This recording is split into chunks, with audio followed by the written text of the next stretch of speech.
বাস্তবতা আমি মাত্র ২৬০০ টাকা দিয়ে আমি শুরু করেছিলাম। আজকে আলহামদুলিল্লাহ প্রায় ২ কোটি টাকার উপরে আমার নিজস্ব পুঁজি আছে। আসসালামু আলাইকুম। আমি মোহাম্মদ তোজাম্মেল হক। আমি কথা বলছি বরাল স্কলার্স একাডেমির পক্ষ থেকে। আপনাকে স্বাগতম। আমি আপনার পরিচয় দিয়ে আপনি একটু কথা বলেন। আমি হাফিজুর রহমান ময়না, আমার গ্রামের বাড়ি আহমেদপুরে। আমি একজন ব্যবসায়ী। পড়াশোনা করেছিলাম রাজশাহী বিশ্ববিদ্যালয়ে ২০০৫-৬ সেশনে ইসলামিক স্টাডিজ ডিপার্টমেন্ট থেকে, এবং ডিপার্টমেন্ট ফার্স্ট ছিলাম, অনার্স এবং মাস্টার্সে। অনেক ধন্যবাদ আপনাকে। জি। আসলে আপনি এখন কিসের সাথে যুক্ত আছেন? এখন আমি অনলাইন ভিত্তিক ব্যবসা বাণিজ্য প্লাস অফলাইনেও ব্যবসা করছি। এই তো। আপনার এই অনলাইন ভিত্তিক ব্যবসাটা কি নিয়ে? আচ্ছা, আমি মূলত আজকে থেকে আরো ৬ বছর আগে শুরু করেছিলাম আমাদের গ্রামের যে ঐতিহ্যবাহী খেজুরের গুড়। এই খেজুরের গুড়টা নিয়ে শুরু করেছিলাম। পরবর্তীতে এটার সাথে আরও বেশ কিছু প্রোডাক্ট যেগুলো অ্যাড করেছিলাম ন্যাচারালি, যেগুলো পাওয়া যায়, যেমন ঘি, সরিষার তেল, মধু। তারপরে আমাদের নাটোর সম্পর্কে আপনার সবাই অবগত আছেন যে আমাদের নাটোরে একটা ঔষধি গ্রাম নামে একটা গ্রাম আছে। জি। সেখান থেকে এই ঔষধি পণ্যগুলো নিয়েও কিন্তু মানুষের সেবায় কাজ করে যাচ্ছি। আপনাকে অনেক ধন্যবাদ। কিন্তু এখন আপনাকে জানতে চাই যে আপনি যে মধু নিয়ে যে আমরা অনলাইন অনেক ভিডিও দেখেছি, আমরা বলতে পারি যে মোটামুটি আমাদের নাটোর রাজশাহী অঞ্চলে মোটামুটি সবাই আপনাকে অনলাইনে দেখে জানে। তো আসলে নাটোর আসে না, সারা বাংলাদেশে ওভারঅল বাংলাদেশে। বাংলাদেশে। তো এখন একটু আপনাকে জানতে চাই যে আসলে কিভাবে আপনি এখান থেকে উদ্বুদ্ধ হলেন? আসলে ওই যে একটা কথা আছে না, যে প্রয়োজনে প্রিয়জনকে পেছনে ফেলে প্রয়োজনের তাগিদে অনেক কিছু করতে হয়। জি। একটা সময় যখন দেখলাম যে পড়াশোনা করেছি ঠিকই, মানুষের মানে এক স্বপ্ন থাকে, যে আমারও স্বপ্ন ছিল পড়াশোনা শেষ করে বিশ্ববিদ্যালয়ে শিক্ষকতা করব। তো একটা সময় এই নানাবিধ কারণে, বিশেষ করে রাজনৈতিক কারণে, আমার বিশ্ববিদ্যালয়ে সেই স্বপ্নটা অধরা থেকে যায়। এবং পরবর্তীতে দেখলাম যে যদি আমি ওইটার পিছনে ছুটে আসলে আলিয়ার পেছনে ছোটা হবে। তো আমার বাবার যে শিক্ষা ব্যবসা, সেই শিক্ষাটাকে পুঁজি করে পরবর্তীতে আস্তে আস্তে এদিকে আসি।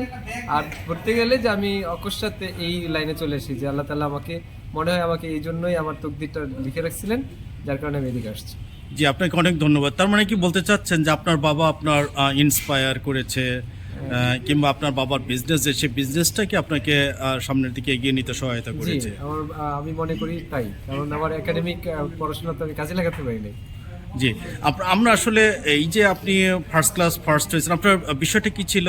আমি ইসলামিক স্টাডিজ। Islamic studies. এটা একটা রেয়ার, যে দেখেন এখন পর্যন্ত বাংলাদেশে বিভিন্ন জায়গায় দেখা যাচ্ছে যে একটা ইউনিভার্সিটি পড়ুয়া স্টুডেন্ট কিংবা ছাত্র কিংবা চাকরি হচ্ছে না জন্য তারা বসে নেই, নানান ধরনের কার্যক্রমের সাথে যুক্ত রয়েছে। সেই ক্ষেত্রে কিন্তু আমরা দেখতে পাচ্ছি আপনিও কিন্তু তার ভিতরে অন্যতম।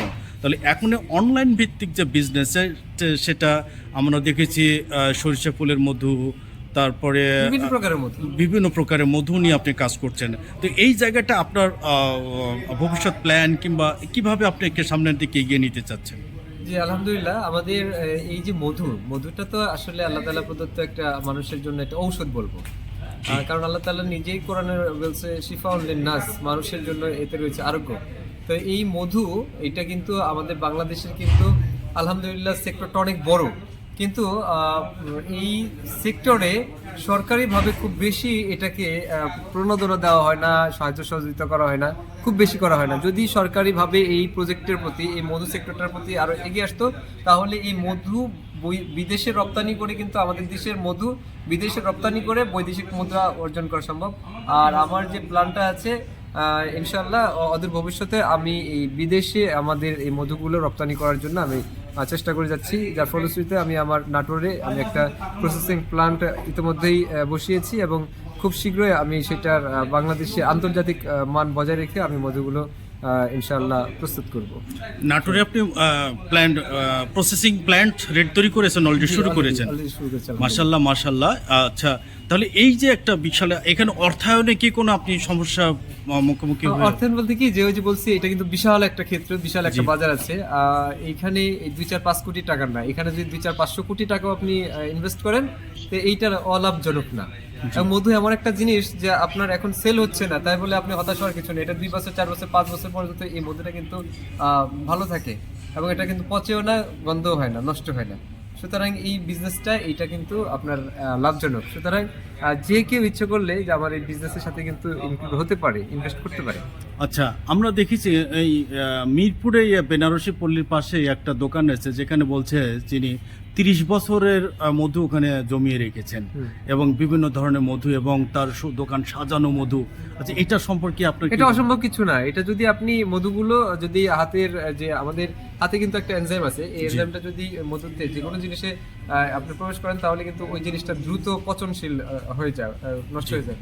কিন্তু আপনি যদি এই মধুটাকে কাচের পাত্রে সুন্দর করে রেখে দেন, আপনার 2, 4, 5, 10 বছরে কিন্তু ওই 30 বছর যে বলছে এটা অসম্ভব কিছু না। জি, আসলে তাহলে এখন আপনি আপনার বাড়ি যেহেতু নাটোর, তাহলে আপনি নাটোরবাসী কিংবা আমাদের জন্য কি বলতে চান? আপনার মেসেজটা কি? মেসেজটা হলো যে আমি একটা মেসেজ আমার লাইফ থেকে যে শিক্ষণীয় বিষয়টা আছে, যে শিক্ষিত একাডেমিক শিক্ষা একটা জিনিস, আরেকটা হলো বিশ্বের সাথে তাল মিলিয়ে, এই পৃথিবীর সাথে তাল মিলিয়ে আপনার নিজেকে প্রতিষ্ঠিত করার বিষয়টা, নিজের জীবন চলার জন্য আপনার এটা বৈষয়িক শুধু না, আপনার কর্মমুখী শিক্ষাটা দরকার। কর্মমুখী শিক্ষাটা ধরলে আপনার এই যে আমরা বেকার বেকার বলি, বেকার আমি নিজে বেকার বা বেকার বলে চিৎকার করি, অথচ কর্মক্ষেত্রে কিন্তু এই লোকজন পাওয়া যায় না। যে একটা ছেলেকে এনে যদি দিই 15-20 হাজার টাকাও বেতন দিই, 2, 4, 4 মাস পরে তার আর ভালো লাগে না। তো এই জন্য বলি যে বেকারত্বের অভিশাপ থেকে বাঁচার জন্য যে কর্মমুখী শিক্ষা, এবং আমি মনে করি যে চাকরির পিছনে না দৌড়ে যতটুকু পুঁজি আছে সেইটুকু পুঁজিকে কাজে লাগিয়ে, মেধা, শ্রম এবং সময়কে কাজে লাগিয়ে যদি আপনি একাগ্র চিত্তে আপনি একটা টার্গেট নিয়ে এগিয়ে যান, ইনশাআল্লাহ সফলতা সেখানে আসবে। সেটার বাস্তবতা আমি মাত্র 2600 টাকা দিয়ে আমি শুরু করেছিলাম। আজকে আলহামদুলিল্লাহ প্রায় 2 কোটি টাকার উপরে আমার নিজস্ব পুঁজি আছে।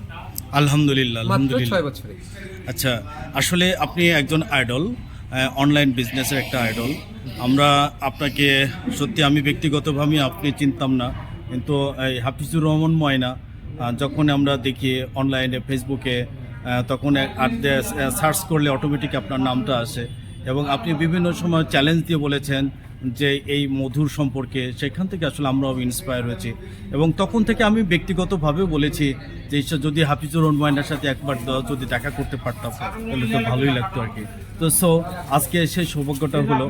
আমরা চেষ্টা করব বিভিন্নভাবে, আমরা বিভিন্ন জায়গায়, আমরা যেহেতু আমরা সবাই নাটোরবাসী, আপনার সেই মধুর যে আপনার কোনো ব্র্যান্ডের নাম আছে? আলহামদুলিল্লাহ, ভালো একটা কোশ্চেন করছেন। আমার ব্র্যান্ডের নাম হলো ময়না ভাই। ময়না ভাই মধু, ময়না ভাই সরিষার তেল, ময়না ভাই ঘি, মানে ইটস এন্ড এভরিথিং। আমি এটা সরকার থেকে এই ময়না ভাই ব্র্যান্ডিংটা আমি রেজিস্ট্রি করে নিয়েছি। আর আমার নামটাই ময়না ভাই। আর হলো আরেকটা জিনিস জানাতে চাই, দেখেন আমি এই বিজনেসটা করি, ন্যাচারাল ফুডস প্রোডাক্ট আমার প্রতিষ্ঠানের নাম, কিন্তু এই প্রতিষ্ঠানের থেকে যেইটুকু ইনকাম করি এইটুকু দিয়ে আমার ব্যক্তিগত লাইফ, আমি ব্যক্তিগত জীবন চলে। আমার একটা স্পোর্টিং ক্লাব আছে, ময়না ভাই স্পোর্টিং ক্লাব। আমার একটা ফাউন্ডেশন আছে, ময়না ভাই ফাউন্ডেশন। আমার একটা এই ফাউন্ডেশনের অধীনে একটা ময়না ভাই ফাউন্ডেশন গণগ্রন্থাগার আছে। আমার একটা মাদ্রাসা আছে। এই সবগুলো প্রতিষ্ঠান কিন্তু আমি এই ব্যবসা থেকে পরিচালনা করি। আলহামদুলিল্লাহ, আলহামদুলিল্লাহ।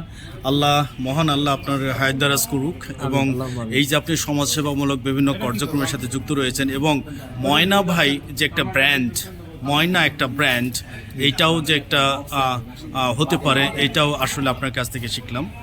তো আমরা আপনার এবং আপনার বিজনেসের, আপনার ব্যবসার এবং সর্বোপরি নাটোরবাসীর উন্নতি কামনা করছি আপনার হাত ধরে।